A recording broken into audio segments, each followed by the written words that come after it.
안녕하세요. 백두산 금융연구소의 백두산입니다. 12월 18일 수요일 저녁 7시 1분입니다. 오늘은 좀 시간이 돼서 저녁 영상을 녹화하고 있습니다. 내일은 뭐 좀 바쁠 것 같아서 오전에는 뭐 아무것도 못 올릴 것 같고요. 오후에 분석 글 아마 작성해서 올릴 수 있을 것 같습니다. 어젯밤 미국에 있었던 일들 간단하게 좀 살펴볼게요. 어젯밤 미국 증시 분위기가 안 좋았죠. 오늘 밤에 FOMC하고 내일 아침에 BOJ 일본 중앙은행 통화정책 회의가 있습니다. 그런 중요한 통화정책 회의 이벤트들을 앞두고 있어서 시장은 경계감으로 하락 마감했다 이렇게 표현할 수 있을 겁니다. 뭐 약간 더 좀 세부적으로 뭐 보자면은 어떤 그런 경계감 때문에 요즘에 뭐 채권 시장에서 이런 모습들이 나오고 그러니까 금리가 많이 올랐죠. 지금 보시는 건 30년물 미국 30년물 국채 선물입니다. 그래서 채권이 많이 하락했고 금리가 많이 올랐고 또 그리고 달러도 많이 올라갔죠. 유로화입니다. 유로화가 약세를 보였잖아요. 어제. 그러니까 달러는 어제 강했다는 이야기고 이 통화정책 결정에 대한 어떤 그런 불확실성, 경계감이 고금리 강달러를 유발한 측면이 있고 뭐 그로 인해서 주식시장이 좀 분위기가 안 좋았다. 이런 식으로도 해석을 할 수가 있을 겁니다. 어제 뭐 여러 가지 경제 지표들이 발표되기도 했었습니다만은 근데 뭐 저의 생각엔 그렇게 큰 영향을 미친 것 같지는 않다라고 봅니다. 하여튼 중요한 거는 이제 오늘 밤이죠. 오늘 밤에 있는 미국 FOMC 회의와 내일 아침에 있는 일본 BOJ의 통화정책 결정 회의 이런 것들이 중요한 이벤트입니다. 이런 것들을 좀 잘 보셔야 되겠습니다. 근데 지금 일단은 세계 증시 분위기는 계속해서 좋고요. 물론 뭐 약간 경계해야 될 그런 신경 쓰이는 찝찝한 신호들이 있긴 있습니다. 근데 이제 그런 찝찝한 경계 신호들은 이제 노란불, 신호등으로 치면은 노란불에 해당하는 겁니다. 노란불. 빨간불이 들어오진 않았어요. 다소 경계해야 될 신호는 있지만 어쨌든 세계 증시 분위기는 좋다. 근데 이 금융시장은 어떤 중요한 이벤트를 미리 선반영하는 그런 경향이 있거든요. 그래서 중요한 이벤트 전에 시장이 상승을 하고 있으면은 이벤트 이후에도 상승을 지속하는 경우가 이 높은 확률로 대부분입니다. 대부분이 그렇게 움직여요.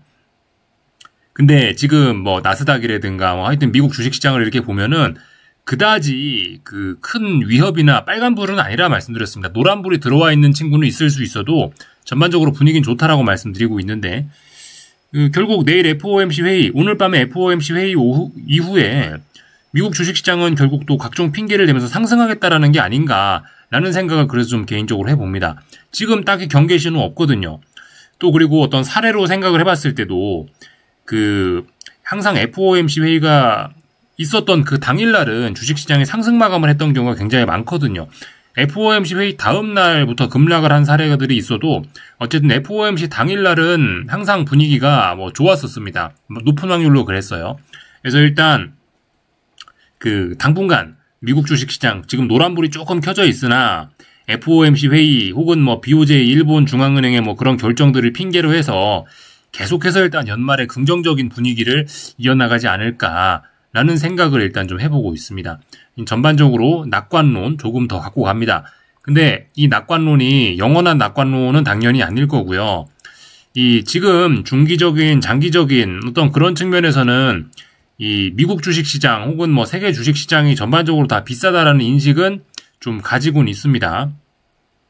물론 이제 뭐 한국같이 정말 저렴한 증시도 있습니다만은 근데 어쨌든 일단 미국 주식 대표 전 세계 증시의 대표인 미국은 솔직히 지금 중기적 장기적인 측면에서 봤을 때 가격적인 메리트는 없다라고 생각을 합니다. 저렴한 쪽은 아니고 비싼 쪽에 좀 많이 치우쳐 있다라고 개인적으로 생각을 하고 있습니다. 오늘 몇 가지 재밌는 데이터들이 좀 보이긴 했는데요. 텔레그램에서 좀 몇 가지 좀 보긴 봤는데 좀 이제 관심 있게 봤던 몇 가지만 좀 보자면요. 예를 들면 이런 게 있더라고요. 캐시 레벨. 투자자들의 현금 비중이 가장 낮은 축에 지금 가장 낮은 수준에 머물러 있다라는 겁니다. 99년부터 나온 데이터인데 지금이 현금 비중이 가장 낮대요. 현금 비중이 낮다라는 것은 주식 살 사람은 다 샀다라는 이야기 아닙니까? 그리고 여기도 있죠. FMS 캐시 얼로케이션이라고 돼 있는데 현금 비중 이것도요. 현금 비중이 뭐 기록적으로 낮다라는 겁니다. 주식 살 사람들이 다 샀으면은 주식의 추가적인 상승 여력은 좀 어려울 수 있겠죠. 조금 추가적인 상승은 어려울 수도 있겠죠. 오히려 매도 물량이 많이 쏟아져 나올 수도 있겠죠. 개인적으로 하여튼 이런 게 좀 눈에 띄더라고요. 그리고 뭐 하나 더 본 게 있는데 한 가지만 좀 더 보자면요. 뭐 이런 것도 좀 재밌는 데이터인 것 같습니다. 미국 주식으로 돈 쏠림이 굉장히 심하다라는 거죠. 예. 지금 현재 수준이 가장 높은, 2008년 금융위기 수준만큼 지금 이제 주식으로의 어떤 비중이 굉장히 돈 쏠림이 많다라는 거를 보여주는 그런 데이터입니다. 그죠. 요거는 좀 전에 제가 봤던, 좀 전에 여러분들과 봤던 그 데이터이기도 하고요. 하여튼 그래서 지금 상황을 보면은 중기적, 장기적인 측면에선 정말 부담스러운 자리라고 생각이 됩니다. 예전부터 강조 말씀드리던 거 있죠? S&P 지수 PER이 22배에 달하고 있다. 그리고 계속 기억해야 된다는 거. AI 고평가 논란, AI 지출 과다 논란, 이런 것들이 중장기적으로 발목을 잡을 수 있다라는 이야기들을 드렸거든요. 여전히 이런 것들을 생각을 해보면은 중기적, 장기적으로 이게 주식을 지금 매력적이라고 볼 수가 있는가?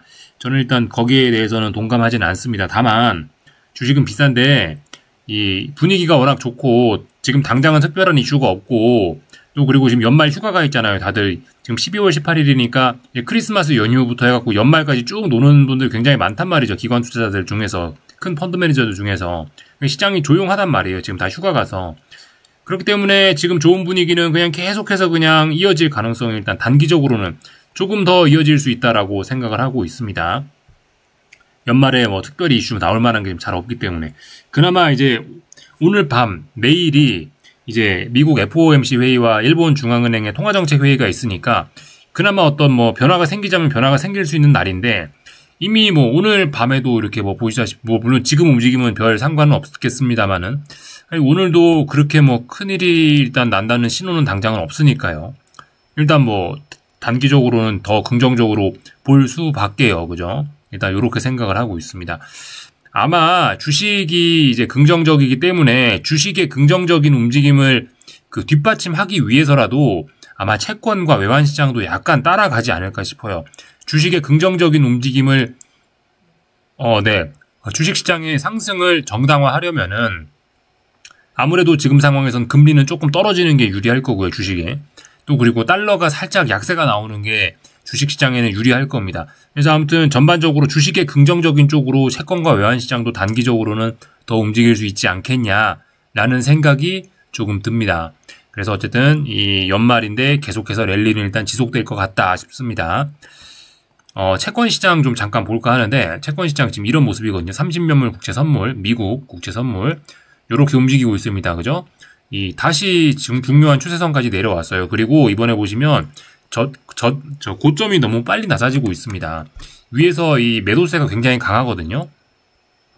당장은 FOMC 회의 등으로 인해서 주식시장이 좋으니까 얘가 조금 더 이렇게 올라올 수 있을지 모르겠습니다만은 제 생각엔 지금 이런 움직임, 이렇게 채권이 약하면은 이제 금리는 좀 더 오르겠다라는, 이게 좀 더 떨어지겠다라는 그런 의미가 아닌지 싶습니다. 이런 움직임을 봤을 때요. 이번에 고점이 여기서 낮아지는 모습을 봤을 때 개인적으로 좀 일단 그런 생각이 듭니다.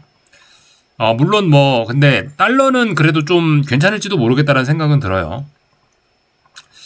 달러는 또 무조건 이제 고금리 강달러가 원래 붙어 다니는 친구이긴 한데 강달러는 어떻게 될지 솔직히 아직 개인적으로는 좀 약간 미스테리합니다. 개인적으로 아직 뚜렷한 생각이 없긴 한데 얘는 일단은 어쨌든 유로와 지금 하방 경직성은 잘 나오고 있거든요. 어쨌든 달러 약세는 조금 기대할 수 있지 않겠나라는 생각은 좀 들긴 드는데요.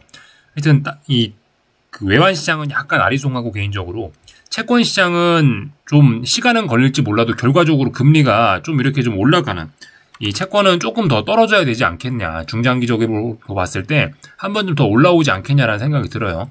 그러면서 채권이 이제 여기서 더 떨어지면서 금리가 올라갈 때 이때 주식시장이 좀 이제 큰 문제를 일으키지 않을까라는 생각이 듭니다. 당분간 채권 시장이 요 범위 내에서 적당히 머물면은 특별히 위기가 있을 거라고 생각을 하지 않습니다. 그래서 채권 시장 잘 보셔야 될 것 같아요.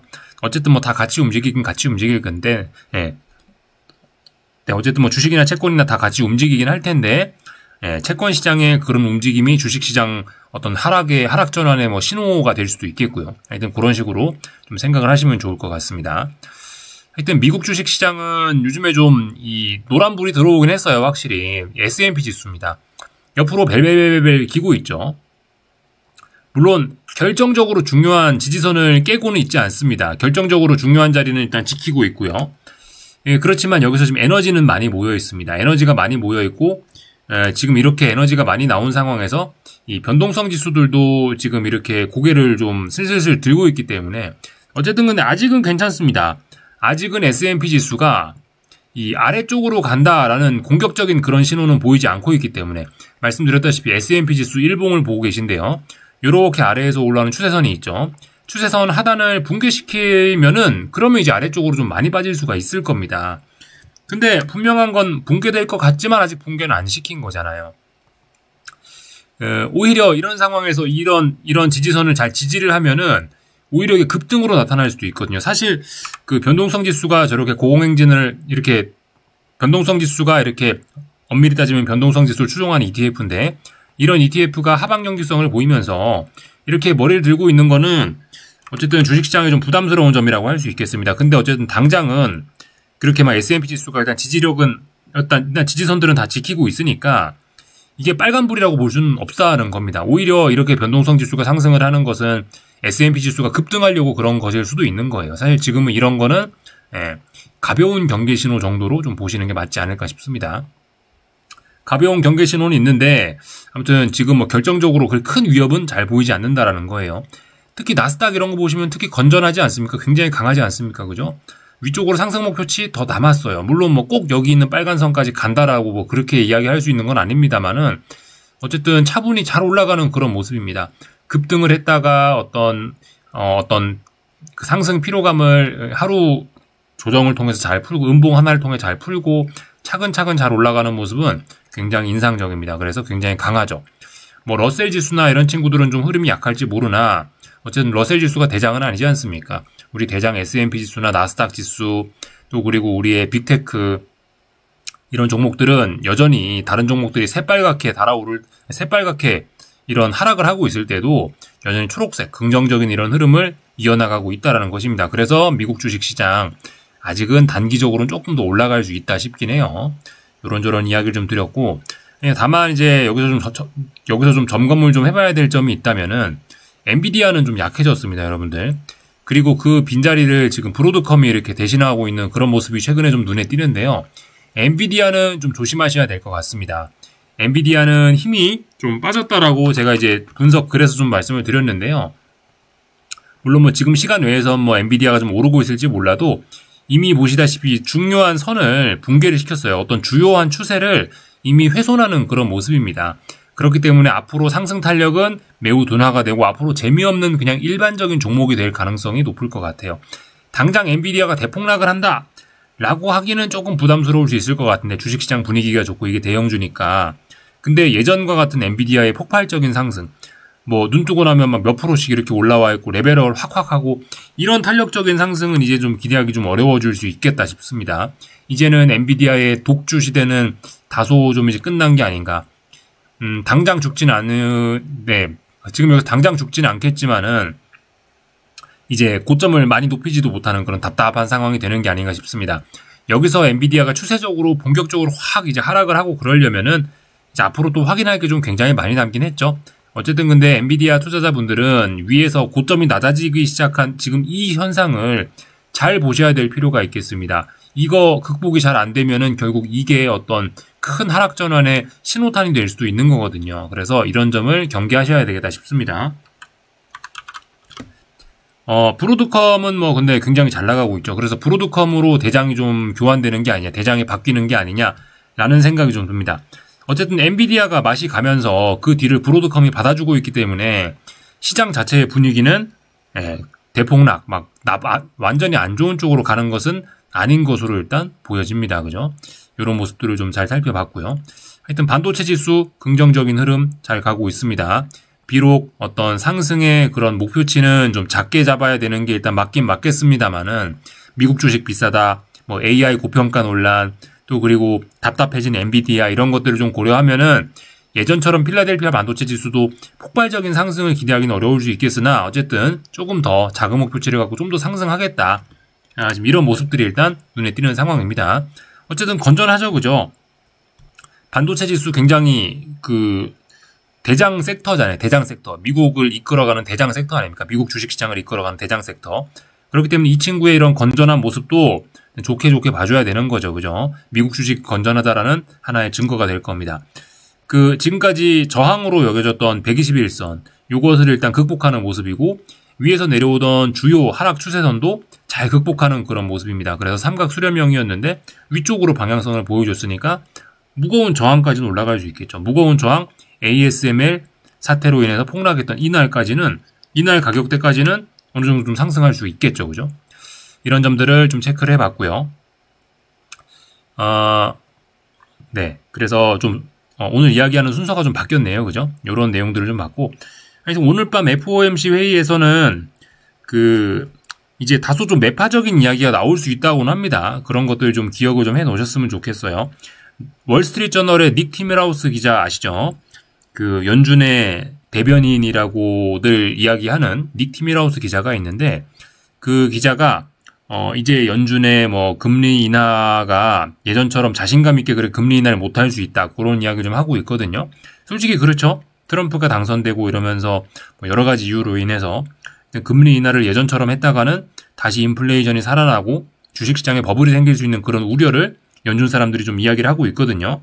그런 점들을 닉 티밀하우스 기자가 기사로 일단 써놨고 뭐 제가 생각해도 타당한 것 같습니다. 그래서 FOMC 회의에서 다소 좀 매파적인 이야기가 나올 가능성이 있다 생각은 좀 하셔야 될 것 같아요. 물론 당연히 이번에는 금리 인하를 하긴 하겠죠. 그죠? 근데 금리 인하를 하긴 하는데 앞으로 금리 인하 속도가 좀 둔화가 될 수 있다. 이런 앞으로 그런 생각을 좀 하셔야 되겠습니다.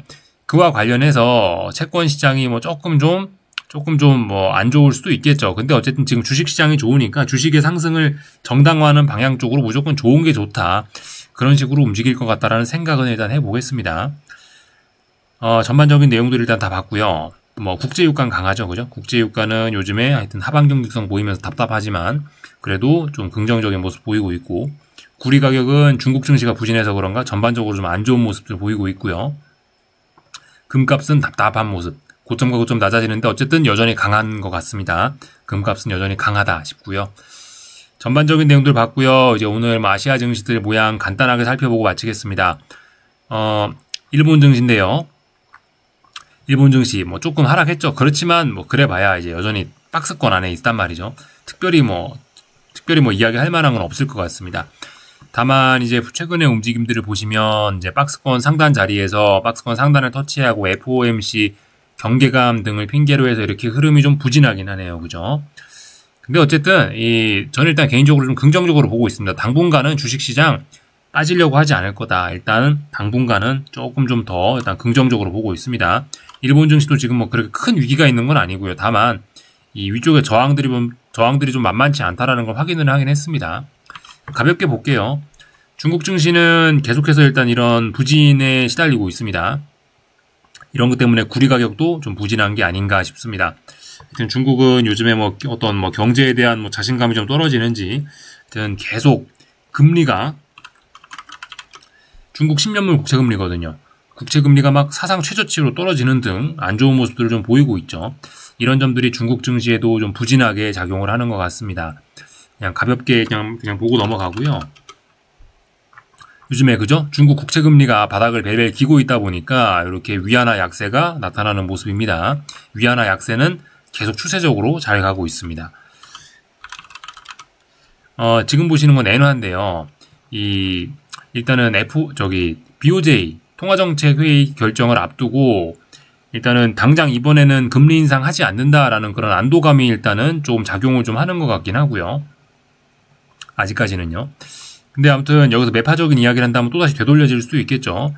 하여튼 근데 지금 일단 당장 이번에 일본은 금리 인상은 안 한다라고 합니다. 당장 이번 회의에서는요. 그러니까 일단 뭐 약세 흐름이 좀 진행되는 것 같고요. 하여튼 근데 보시면은 엔화도 이런 식으로 지금 고점이 좀 낮아지고 있긴 하거든요. 엔화도 이제 자꾸 금리 인상 나오고 자꾸 BOJ에서 금리 인상 이야기 나오고 있고 그래서 엔화가 계속 약세로 가기는 좀 어려울 것 같긴 합니다. 어쨌든 고공행진하면서 지금 어떤 다중 고점형을 만든다는 그런 느낌이 좀 들긴 해요. 일본의 금리 인상 내년에는 좀 속도가 좀 빨라지고 그럴 것 같은데 그런 걸 생각을 해보면은 엔화의 이런 엔화 약세 시대는 곧 저물지 않을까라는 생각이긴 해요. 그래서 어쨌든 이 지금 달러 엔 환율인데 이거 잘 지금 달러 엔 환율에 관심이 있으신 분들은 엔화가 계속 약세로 간다라기보다는 전환을 좀 고려해 보시는 게 어떨까라는 생각이 조금 좀 들긴 드네요. 그죠? 네, 이 정도 말씀을 좀 드려봤습니다. 물론 미국도 지금 금리 인하 속도를 조절을 할 예정이라서 물론 엔화 강세의 속도가 좀 제한적일 수 있을지 모르겠습니다만은 어쨌든 근데 이 엔화가 계속해서 지난번처럼 이렇게 추세적인 이 약세를 계속해서 갖고 가기는 좀 어렵지 않을까라는 생각이 좀 듭니다. 이런 이야기를 좀 다 드려봤고요. 이 유럽 증시 지금 현재 지금 현재 유럽 증시 개장해서 잘 움직이고 있죠. 역시 강합니다. 물론 이제 고점을 좀 만들고 있긴 한데 뭐 특별히 이게 가격 조정으로 심화가 된다 그런 모습은 잘 보이지 않습니다. 기간 조정 이렇게 급등을 했는데 기간 조정으로 지금 잘 버티고 있는 그런 모습들이 눈에 띄네요. 그죠? 전반적인 내용들 가볍게 살펴봤고요. 오늘 한국 증시 이야기 조금만 하고 마치겠습니다. 오늘 코스피는 오늘 양대 지수 다 상승했죠. 코스피, 코스닥 다 상승했습니다. 코스피 지수 이렇게 보시면요. 어쨌든 단기적으로 좀 긍정적으로 본다고요. 단기적으로 긍정적으로 보는데 오늘 한 것은 이제 뭐냐? 코스피가 오늘 한 것은 뭐냐? 지금 일단 어떤 다중 바닥형을 지금 만들고 있는 거고 쌍바닥 일단 여기서 확인을 하고 있는 거고 지금 물론 이거 정석적인 쌍바닥은 아니죠. 정석적인 쌍바닥은 아니나 위에서 내려오는 이런 무거운 저항들을 하나하나 극복하고 위에서 내려오는 중요한 저항을 극복했다는 거에 오늘 좀 의미가 있는 거고요. 어제 살짝 빠졌었는데 이런 건 이제 이런 식으로 보시면 되겠습니다. 앞으로 어떤 기울기로 반등을 할 거냐라는 거를 이제 오늘 결정했다라고 생각을 하시면 돼요. 분봉으로 좀 이야기를 할까요? 분봉으로. 30분봉입니다. 지금까지 코스피는 이제 지난번 12월 9일 날 어떤 단기 바닥을 만들고 나서 반등을 하고 있죠. 근데 보시면은 이제 어제 빠졌던 게 뭐냐면은 이 상승의 기울기를 확인하는 거. 요렇게 계속 오를 수는 없을 거 아니에요. 이 속도로 오를 수는 없을 거 아니에요. 그러면 상승의 속도를 상승의 기울기에 약간 변화를 주자. 약간 조정을 주자. 그렇게 해서 이번에 만들어낸 자리가 여긴 것 같습니다. 그래서 요런 식으로 앞으로 이 속도로 올라보자라는 거를 오늘 일단은 확인을 한 것 같아요. 일단 그래서 그 코스피 계속해서 좀 긍정적이다. 라고 일단은 뭐 말씀을 드릴 수가 있을 것 같습니다. 일단 긍정적으로 봅니다. 중요한 라인들 다 넘어갔고요. 그리고 말씀드렸다시피 지금 많이 빠졌던 친구가 올라오는 게 핵심이기 때문에 많이 빠졌던 친구 누구? 삼성전자가 올라오고 있다. 삼성전자가 지수와 비슷한 모습을 보이면서 올라오고 있습니다. 삼성전자도 그래서 긍정적으로 봅니다. 이렇게 중요한 어떤 저항을 자꾸 머리를 저항 위로 머리를 자꾸 들이밀고 있죠. 다시 오늘 그 저항 위로 머리를 들이밀었습니다. 물론 아직 약간은 불안할 수 있으나 삼성전자는 어느 정도 이런 자꾸 저점을 높여주는 그런 긍정적인 모습을 좀 보여주고 있어서 일단은 뭐 긍정적으로 봅니다. 이 고점이 낮아지는 속도는 자꾸 늦어지고 있고요.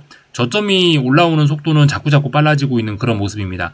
무슨 이야기를 한 거냐면 여기서 이렇게 단기적으로 봤을 때 이렇게 지금 고점이 낮아진 거잖아요. 근데 이렇게 저점이 높아지는 속도는 조금 더 빠른 이런 모습입니다. 삼성전자도 일단 긍정적으로 본다. 다만 단기적으로 긍정적으로 본다고요. 그죠? 기초 체력이 워낙 안 좋아요. 이렇게 너무 많이 얻어맞아 버렸기 때문에 삼성전자가 다시 살아나려면 쉽지 않을 겁니다. 반등을 좀 할 수 있을 거예요. 그래도 이번에 어떻게 잘 풀리면은 조금 좀 많이 올라올 수도 있긴 있습니다. 워낙 많이 빠졌기 때문에 의미 있는 어떤 반등 파동을 만들어낼 수 있는 지금 그런 때이긴 한데요. 어디까지나 근데 표현이 벌써 반등이지 않습니까? 상승으로의 전환이 아니고 일단 반등이라고 일단 보시는 게 좋을 것 같습니다.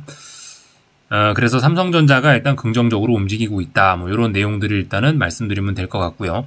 삼성전자가 올라가면 하이닉스는 부진하고 하이닉스가 올라가면 삼성전자는 부진하고 그죠? 이런 흐름들이 있죠. 하여튼 뭐 전반적인 내용들 다 살펴봤습니다. 코스닥까지 좀 볼까 해요. 코스닥도 비슷합니다. 코스닥은 지난번에 단기 바닥 만들어 놓고 얘도 그죠? 그러니까 지금 이런 기울기로 반등을 계속 할까 하다가 어제 한번 빠지면서 요런 기울기로 약간 좀 상승의 기울기를 늦춰보자. 반등의 기울기에 좀 조정을 주자. 이런 움직임이 이제 오늘이었던 것 같습니다. 그래서 일단 오늘 일단 조금 더 상승을 하려는 그런 모습. 그 코스닥은 아래에서 올라오는 요게 가장 중요한 중요한 그런 추세선입니다. 이 추세선은 그렇기 때문에 무거운 저항이죠. 이 저항에 맞고 밀렸는데 이 오늘까지 살짝 밀렸어요. 저가가 1145입니다. 이 정도면은 뭐 제 생각에는 양호하게 어떤 이 선에 부딪혔던 거에 대한 대가를 양호하게 잘 치렀다라고 개인적으로 판단을 합니다. 일단 긍정적으로 봅니다. 그래서 코스닥 긍정적으로 보면은 많이 올라봐야 근데 대략적으로 이 정도까지 그죠? 아마 오를 수 있지 않을까. 단기적으로는 긍정적으로 본다라는 겁니다. 이게 지금 하락을 극복하기는 쉽지가 않아요. 지금요. 그래서 어쨌든 아직 한국 증시가 일단 한국 증시는 지금 어떤 바닥을 확인하고 있는 그런 과정이라 생각하시면 되겠습니다. 한국 증시에 지금 당장 막 엄청난 뭐 상승 랠리, 폭등 랠리 그런 걸 기대하기는 좀 어려운 거고 지금은 이제 어떤 중기적인 장기적인 관점에서 봤을 때 일단 여기가 어디가 바닥이냐 일단 바닥을 찾자라는 거를 지금 하고 있는 거죠. 그래서 솔직히 단기적으로는 좀 긍정적으로 보는데 이 바닥을 확인하는 과정 중에서 이제 시련이 또 계속 많이 있긴 있을 겁니다. 그래서 어쨌든 아래쪽으로도 계속해서 여러 번 먹을 수 있는 기회는 더 있긴 있을 거예요. 어쨌든 단기적으로는 지금 좀 더 좋게 본다. 한국 증시는 단기적으로는 좋을 수 있으나 아직 중기적, 장기적으로는 좀 시련을 좀 더 겪어야 의미 있는 바닥 확인이나 어떤 본격적인 상승으로의 전환 이런 거를 시도할 수 있지 않을까 싶습니다. 한국은 뭐 박살이 나가지고 지금 이미 너덜너덜해진 상태인데 미국은 아주 비싸다라고 말씀드렸죠. 그게 전 개인적으로 좀 약간 어떻게 될까 좀 고민이긴 합니다. 미국이 아직 빠지지도 않았는데 만약에 뭐 미국이 비싸다는 핑계를 가지고 이제 슬슬 자빠져 내리기 시작한다면은 이미 저렴한 한국 증시는 어떻게 될까 참 걱정스러운 부분이긴 합니다. 물론 근데 뭐 일어나지도 않은 일을 걱정할 필요는 없긴 해요. 예, 아직까지 뭐 미국은 강하고 뭐 아직까지 어떤 고점 징후 이런 게 나타나지도 않았으니까요. 그런 걱정을 할 필요는 당분간 없긴 하겠죠. 근데 만약에 이제 여기서 미국까지 자빠진다라고 한다면 근데 이제 그러면 한국 증시는 과연 어떻게 될까 참 하여튼 깝깝해지는 그런 부분입니다. 하여튼 근데 워낙 많이 빠져서 어쩌면 미국이 뭐 좀 자빠지더라도 엄청난 이슈가 아니라면 한국은 또 버틸지도 모르겠다라는 생각이 좀 들기도 하고 매는 먼저 맞았잖아요. 한국이 그죠? 하여튼 그때 가봐야 알겠죠. 그죠? 그래서 여기 정도까지 이야기를 하고요. 한국 증시가 한국이 좀 많이 안정되긴 하나 봐요. 그죠? 환율도 뭐 일단 상승이 좀 제한적입니다.